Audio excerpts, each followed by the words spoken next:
Hello बच्चों, let's read this question. The question says match the following. So इस क्वेश्चन का की कंसेप्ट है कि यहाँ पे दो लिस्ट दिए गए हैं. हमें ये दो लिस्ट को मैच करवाना है और यहाँ पे जो कॉम्बिनेशंस दिए गए हैं आंसर का, यहाँ से सही आंसर सिलेक्ट करनी है. So let's start the matching. पहला है equivalent mass of an organic acid.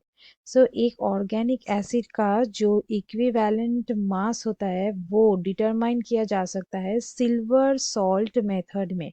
सो यहाँ पे ये जो सिल्वर सॉल्ट मेथड है, सिल्वर सॉल्ट मेथड है, ये मेथड में ये बेसिकली एक केमिकल मेथड होता है जिसमें ऑर्गेनिक एसिड को डिटेक्ट किया जा सकता है. और इस मेथड में एक सॉल्ट यूज किया जाता है, वो है क्रिस्टलाइन सॉल्ट.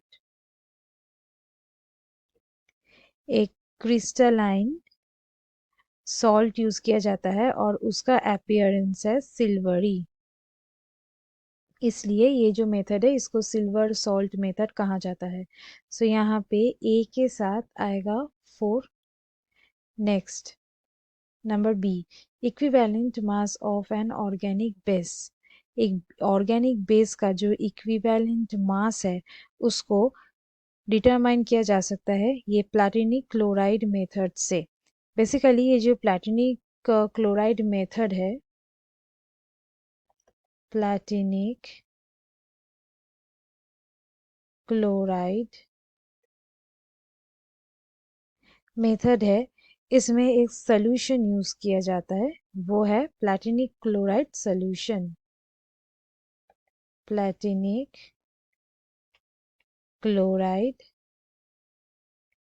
सॉल्यूशन उसमें यूज किया जा सकता है. सो यहाँ पे बी के साथ आएगा 3.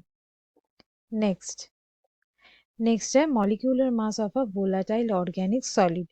सो ये जो कोई एक वोलाटाइल ऑर्गेनिक सॉलिड का जो मॉलिक्यूलर मास है वो डिटरमाइन किया जा सकता है विक्टर मेयर्स मेथड में. सो ये जो विक्टर मेयर्स मेथड है, ये विक्टर मेयर्स मेथड में वेपर डेंसिटी को मेजर किया जाता है. सो यहाँ पे सी के साथ जाएगा 2. और लास्ट जो है वो है D, that is molecular mass of a non volatile organic acid. ये बेसिकली ये इसका जो मेजरमेंट है वो है फ्रीजिंग पॉइंट का जो डिप्रेशन होता है वो.